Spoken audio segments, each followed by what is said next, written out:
পোহা Russian মইয়া দিয়ে পাট খেতে মালিশ করার মজাই আলাদা। হালকা গুতি মারা গেছে, তোর বাপ কদমে তুইলা লইয়া গেছে। কদম আবার বদমাসি লাগাইলো, এইবার কদম তোর কোনো রেহাই নাই। জিরা আমি আইতেছি। দাদু খরচ থেকে ও কদম কাকু, আজকে কি করবে? আজকে তোমার পাখা মারা হবে, তাও আবার মাছ নদীতে। আবেগ, তুমি একদম ভালো কাজ করছো না।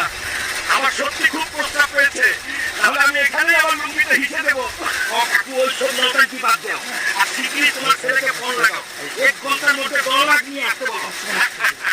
আচ্ছা, নাও তো অনেক দূরে, ওখানে আমরা পৌঁছাবো কি করে? এখনই কিছু করতে হবে। দাদু আমার কাছে আইডিয়া আছে, তুমি এখান ছিড়াও, আমি এখন আসছি। দাদু, এইগুলা ভালো করে বাঁধো, এর মধ্যে অনেক পাওয়ার। আর আমি খুঁটাটা গাচ্ছি। হালকা এইগুলা দিয়ে কিরকম গন্ধ বের হচ্ছে। দাদু তুমি শুধু শুকতে থাকো, এইগুলোর শক্তি বেশি।